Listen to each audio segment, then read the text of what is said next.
Me and Roy have just brought this cow here.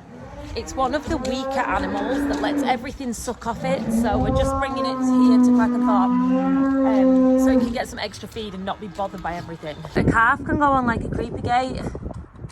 The cows are all speaking to each other because the new cows just arrived. This is what they do. As soon as you pull in the yard, they all go, woo! Here is the shed that the calves will be able to get into. And this here is the gate. See, it looks just like this. I'll take this out.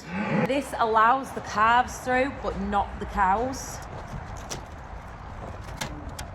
It's rubbish. Just hit my thumb. So if you can see here, calves can fit through and cows can't. So we'll put a nice big fluffy bed in here and a big trough of feed so they can have feed on tap. Anything smaller from our house will now come here with its mum to be fed up and get a little bit extra. There's no ranting today, guys. No ranting today. It's got the best picture of this cow. She looks like she's like a fire-breathing dragon. Are you ready? Roy's bringing straw before we let this cow out of the trailer.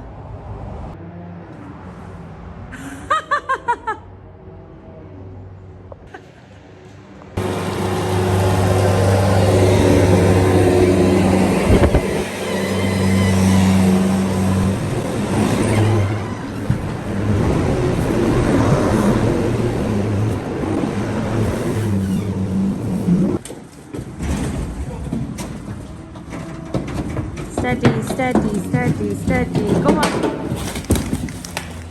Good lass.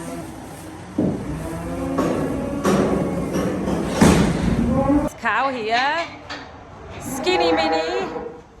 She'll let absolutely anything drink off her, anything at all. And it has resulted in her being just really small. She's always been ill looking. To treat her with kid gloves every year. Just because she ends up looking like this. So she's here to be fattened up. She's not going fat as in like going fat. We're just bringing her here to give her extra food to fatten her, just because she's so thin. Get her away from the rest of the calves as well, because they all take advantage of this situation, and you find like you're walking the shed and with 3 of them sucking off her, which is just... So the cows were mooing like crazy, so I ran outside thinking someone had escaped and they'd all broken into this pen that we'd just moved that little cow out of. But close the gates. I've just been to get in here to get some baling twine. And what do we have here? The diesel key. I lost the diesel key the other day and I've just found it. Life, anytime that you hear cows making any noise whatsoever, always run and check, because they're 9 times out of 10 doing something very naughty that they shouldn't be doing, like breaking into these pens, wrecking a bale of hay and annoying me. Don't know. Like a homemade one. Keep on back. I'm going. Right, Hi. thanks so much, Johnny. Stop stealth filming. That's not stealth, I'm literally doing it in your face. But the thing is... I got a present.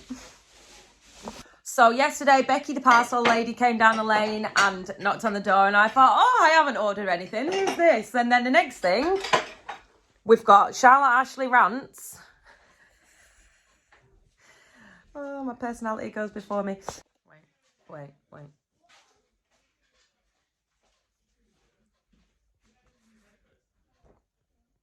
Nice. So I got a beautiful note. It said, I thought you deserved some house of your own from Ducko the chicken. Thank you. That's kind.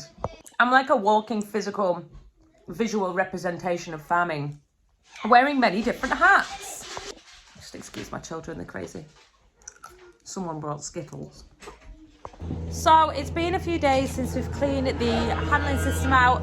This is the bedded area, and this is the area where they eat and where the rain can blow in. So we like to keep this clean just so they're not slipping and sliding around. It's not like they're sleeping on it, but it's important.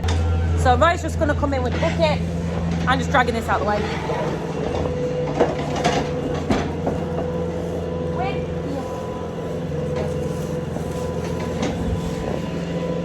With me.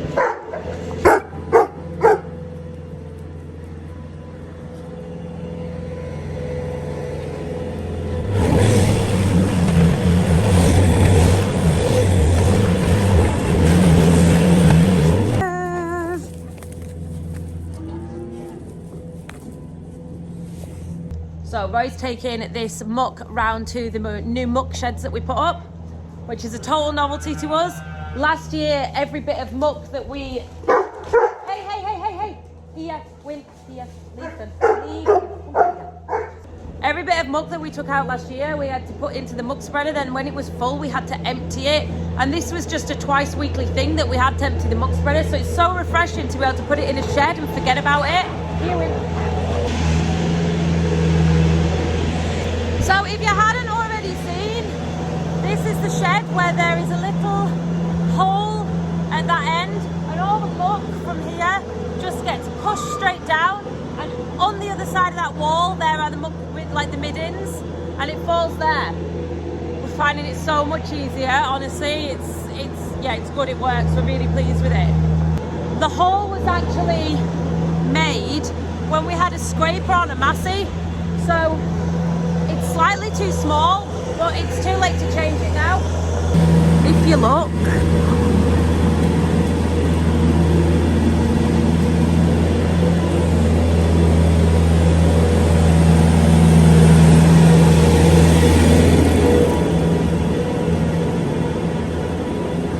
so this shed was designed so long ago, we didn't take into consideration that the machinery we use might change. So that hole there fits, you know, one of those turnover, just a scraper on an old Massey, like a 135. So, yeah, but we can't do anything about it.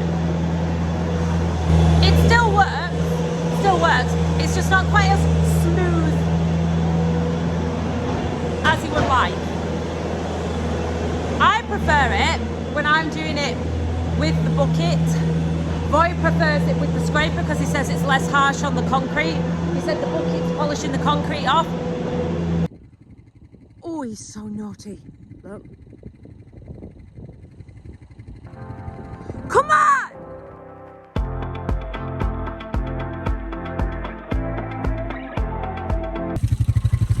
Get through that gate. In your bed now. My voice has gone. Come on, get out of the way. Can't even shout at cows. I'm sick.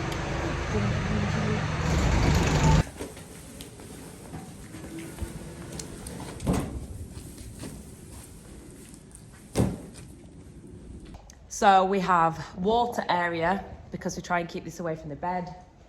Bed in there and feeding out there. And we find that's how we keep them the cleanest in here. Just a little bit of trial and error. It is just a handling system, but if you haven't already seen, it costs a small fortune to put the roof over, so we're making it into a usable space as well.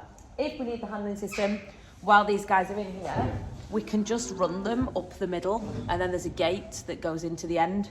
So it's not going to do any harm, them being in here. And we found it a really usable space, not only just for space-wise for them to sleep, it's pretty open, so airflow's been really good for slightly younger calves. Thirsty guys. Come on then. I always find it a really interesting comparison, and I'll go and do it for you now. So these are dairy calves, and although they're younger, you can see the difference in like the bone structure and the way the muscle sits. So if you look here, they've been lovely condition, they're grand, but you can see how that goes down like this? It literally is like that. On a beef calf, you would not get that. It would be completely flat backed.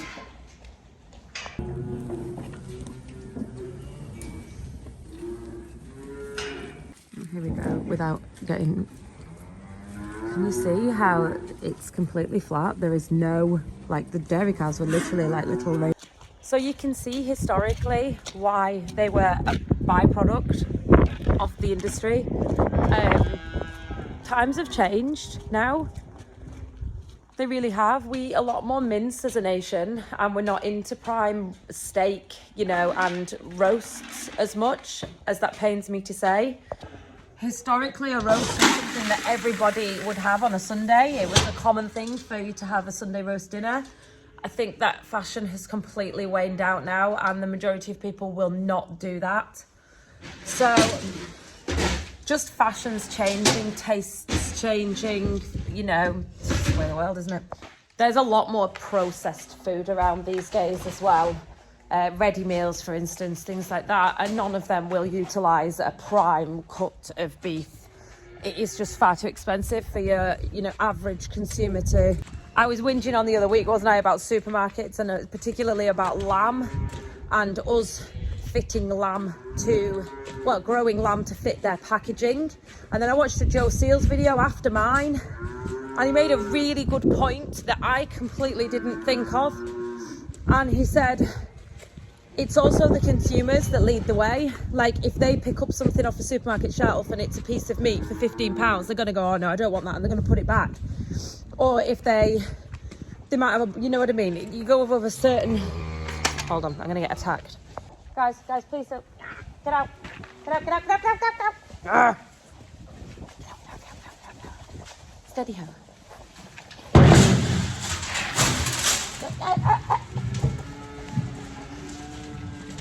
And I'm coming, baby cakes. I'm coming. How are you feeling? This is sick calf. Isolated. I'm so pleased you do. You look so much better. There's your feed. I've just given you a huge bucketful. Let me come in and get that handle off though. I don't like that. So I don't know if I shared this on YouTube. I don't think I did. Just because I was so busy. I shared it on Twitter when I took over Farmers of the UK Twitter last week. We had a really poorly calf and it was down in a heap. I couldn't stand it up. Anyway, Christopher, our friend, was here and he helped me stand it up, and it was... I thought I had pneumonia at first, if I'm quite honest. So I took its temperature. It was just above average. So anyway, I treated it for pneumonia thinking I'll get it before it comes on. It had a bit of a snotty nose. It wasn't tifting, but it had a bit of a snotty nose. So anyway, it was tret for pneumonia and still didn't stand up. We mucked this shed out completely, if you remember, and we moved some calves to a bigger shed. And he was still down in a heap, and I thought, oh God, this isn't going to go well. And I don't want to put him over there in the stables, you can see them over there, because they're a bit dark and dingy, and on your own, it's not a nice thing to have to, you know, just sit on your own all day without anything to look at. So we made him a little pen in here. I'll move over here so you can see. I'll just get him some water. Bear in mind, this calf's been down for a week and a half, like maybe even longer, you know. So I made him a little pen, just with some gates next to the hay rack. And bless him, he didn't stand, and he just led there, and I had to keep rolling him over and stretching his legs and, you know, everything that you would do, and persevered. And I thought, this is just futile, it's useless. I thought he's gonna be to shoot. And anyway, I came in, he started like really smelling of pee, because obviously he was led in his own pee, and then he'd thrash about and move all the straw from underneath him, so he ended up with raw little knees, and I thought, oh no. So anyway, me and Roy stood him up the other day, and I was like, yay, he stood up, this is amazing. He wasn't really stood up, his leg was really bent, and I realised he hasn't got pneumonia, and he was down because his leg was hurting. But because he hadn't stood up, I hadn't seen this. Anyway, I came in last night, when we came in to straw out, and lo and behold, he stood up on his own with no help, eating. I was like, So here he is. You can see that far leg is slightly bent there. Can you see he's just knuckled? When it was sore, it kept like knuckling over, and he kept standing on his, is it a hock? Do you want another drink? Clearly. Go and get you one. He's a little beauty. So I persevered because I'm soft. I truly didn't think there was any hope. I thought he was going to be put down. And then he just surprised me, and there he was stood up. So do you know what? Never give up. Don't give up on an animal. It will surprise you. Everything deserves a chance at life, doesn't it? If it's willing to try. Yes, you do. And we've made friends now anyway. He's obviously going to stay forever and be a pet. I can see Roy cringing.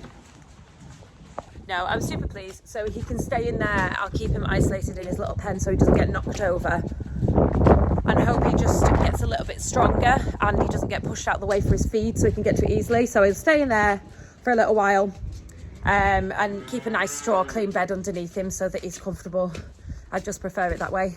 But no, honestly, I'm super pleased. That's a really good result. And And I know sometimes we don't get good results, and I think that's possibly why I didn't share it. I just thought it was a no hope, but he's proved me wrong. He has proved me wrong, and I'm super pleased he has. So yeah, because it's winter, the Arga's back on. Guess who's found his place again? I like it there. Yeah, me too.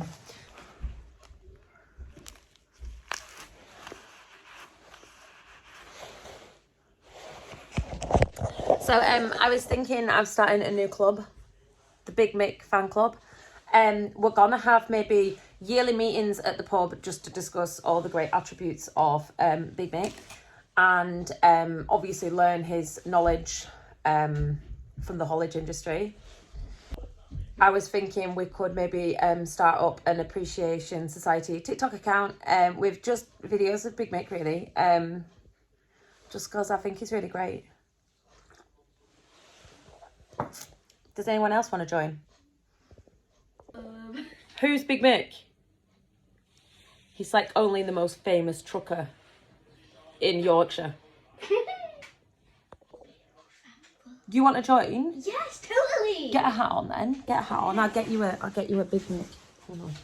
I've got a second member. Head. What do we say when we're leaving a video? If you have not already, like and subscribe, ring the little bell, and make sure never to miss another video of the Big Mick Fan Club.